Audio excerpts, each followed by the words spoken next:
Welcome. Welcome to episode 282 of the podcast. And I'm your host, Nurah Muhammad. Thanks again for joining me in another episode. And I'm very happy that you've joined me. If you enjoy Nurah Speaks and it's a podcast that you come back to and you listen time after time, make sure you subscribe and hit the like button. That really makes a difference. And I appreciate your support. In this episode 282, I'm going to be sharing 5 things that parents can do to help their youngsters get ready for the school year. I know in many parts of the country, including the Southeast, school has already begun. So as we are helping our young people get settled as the summer closes out and the fall is upon us, I'm going to share 5 things that parents, families, caregivers can do to help our young people get ready for the new school year. Number one, get school supplies. Generally, schools or teachers may send lists of general school supplies that students may need. Students may need a new backpack, some notebooks, some pens, pencils. So getting the school supply list from the teacher or the school would be instrumental. And it's always exciting, right? If you remember yourself getting the new school supplies. For me, it was the Trapper Keeper. And those who know, to get the new Trapper Keeper for school with that Velcro opening or enclosure, it was something else. So making sure our young people have what they need in terms of school supplies and school uniforms, if schools require uniforms or just new school clothes. That's always an exciting time for our students. So make sure they get what they need in terms of supplies and attire. And so that's number one. Number two, help our young people set goals for themselves. Ask them, what is a goal that they'd like to achieve for this new school year? It could be an academic goal. It could be an attendance goal. It could be a goal related to a club or athletics, social clubs. So helping our young people set goals is so important that they understand the value of setting goals. It gives them something to look forward to, and it gives them something to be reminded of as you do periodical check-ins. So those could be academic goals, social goals, club goals, community goals, and athletic goals. Now remember, when goal setting, it may be a good time to teach our children about SMART goals, SMART, and each letter stands for something important. So SMART goals are important, and it's a great tool when using or setting goals. It's a great tool to use. So the S in SMART stands for specific, right? So not just something vague, I want to do well in school, right? But is there a certain class, a course that you want to do well in, a certain activity that you want to do well in? So our young people, we can help them think about the who, what, where, why, when, those to bring the goals from something vague to something much more specific, and this will help them with setting a great foundation. So thinking about something very, very specific, right? The M in SMART is measurable. We need to be able to measure these goals. So let's say the student wants to have perfect attendance, right? That's making sure the student gets to school on time every single day. No absences, right? The SMART goal might be about, studying a certain subject, 15 minutes a day or 45 minutes a week.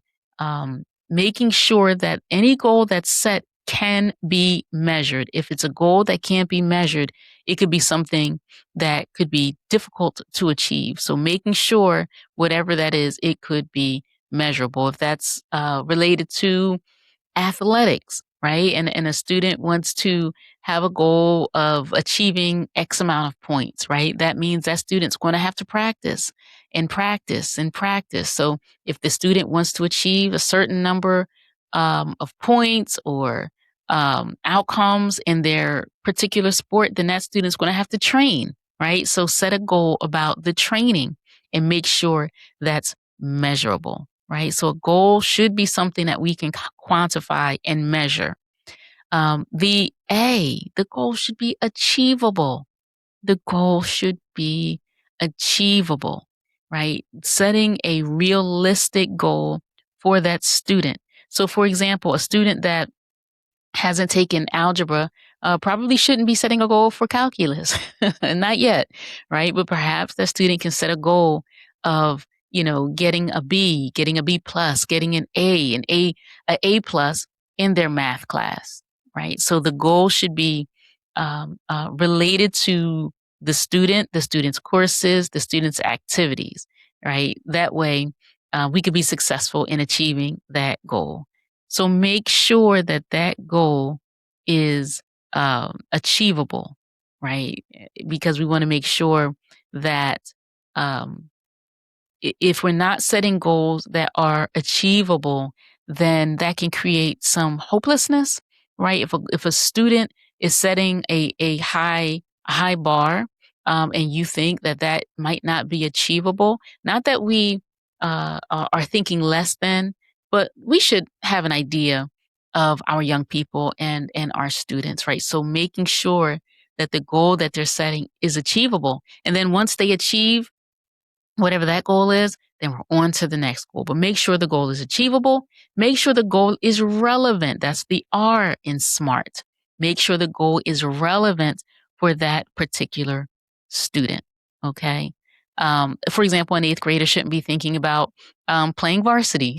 The eighth graders don't play varsity, right? So making sure the goal is relevant for our students, right? So specific, measurable, achievable, relevant, and the T is time related, right? Time related. So it shouldn't just be a goal that goes into perpetuity, right?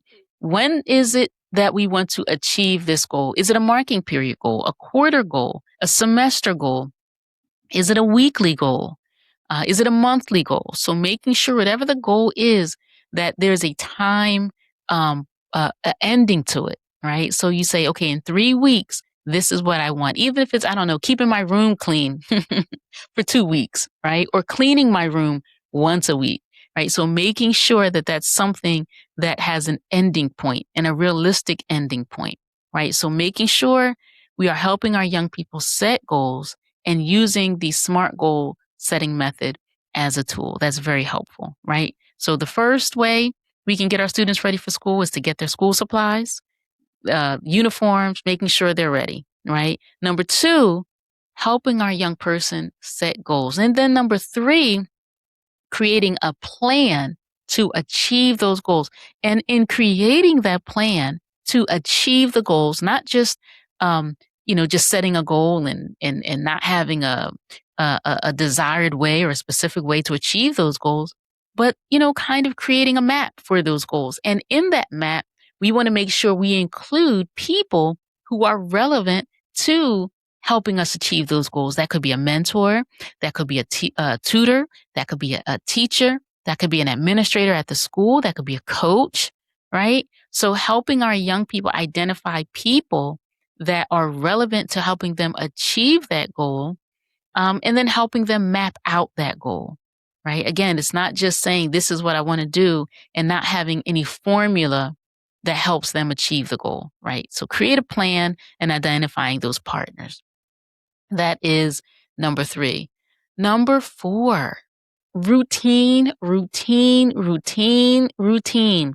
Helping our young people establish routines. That is so important for success for everybody, not just our young people, but it's very important as we're getting our children ready to be successful for the new school year, right? So helping our children establish their morning routine, which would include breakfast, which would include getting out the house, whether that's for the bus, getting the ride to school, walking to school, understanding how long it would take them to get to school if they're walking, the route that they should be walking, or who they're going to be riding with, whether it's dad, mom, grandma, however they're getting to school, right? Helping them establish a morning routine, hygiene, bathing, breakfast, getting dressed. And that does not include watching television, watching YouTube, right? We don't want distractions in the morning when we're trying to get our day started off so that we can have a very successful day, right? So morning routine, a bedtime routine. A bedtime routine, getting our young people set with an established bedtime, adding structure to our children's day. Our children should have fixed bedtimes, and our children should not go to bed with technology. So that means our children should have alarm clocks if they're older, or maybe a parent is waking a younger child up, right?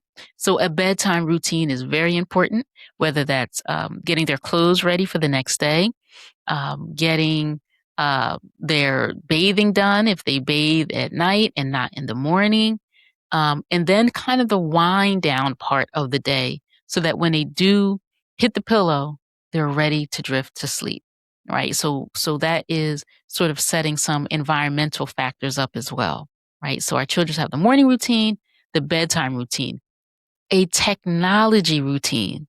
Now, I know in the state of New Jersey and in many other states, the states have banned, or some schools have banned the use of cell phones, which I think is very important.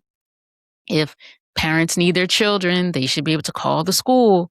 The idea that a parent, and sometimes it's the parents that are more anxious about not having the ability to reach their children on a cell phone, more anxiety than children. But having some technology routines is very important. So getting our children ready to not have their device during the day so we can start practicing that with them now, because children become addicted, right? We do so much work, many of us as parents, caregivers, mentors, to help young people avoid addiction to alcohol, to cigarettes, to drugs, right? But we often enable them with an addiction to technology. So we should work with our young people right now, starting today, to develop a routine so that they can be acclimated to not having their devices during the day. I mean, it's summer break, maybe children have access to their cell phones or to their tablets or to their computers or laptops, but they may not have that same access. And I'm talking really specifically about the social use of these devices. Not because I don't know that a lot of children are right now using their technology to complete assignments or to read books on technology. It's often going into these social media sites.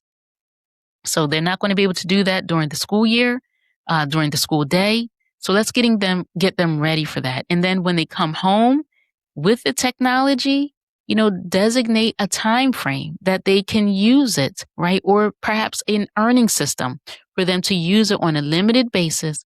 And then once it's bedtime, removing it from them, removing it from the room. And I know that this can be difficult at first. And it's something that as parents we can model for our young people. Sit the technology away from our children to give them space and the freedom to just fall asleep, right? So they're not awakened or constantly anxious to receive notifications.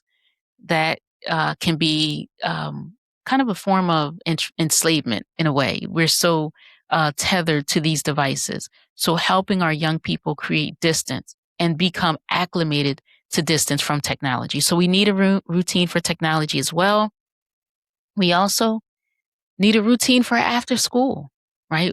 What our children are doing after school, whether it's their clubs and activities or their sports, their after school snack, their homework, how are they getting home after school? Are they getting a ride? Are they walking home? What direction are they walking? What is the route that they're walking home after school, right? So an after school routine that would include dinner, right? Having a fixed dinner time. And I know when students are engaged in certain activities, sometimes they're getting home later if they have a fall sport or a winter sport. And then again, in the spring where there's a spring sport or a club, right? So making sure that dinner is ready for them when they get home. They can have dinner, complete homework assignments, and get ready for the next school day, right? And then even a school meal routine, right? Where are they taking their lunches to school? Are they having lunch at school? Are they having breakfast at school? Some schools Some children are having breakfast at school. Some children are having after school activities and having snacks there too.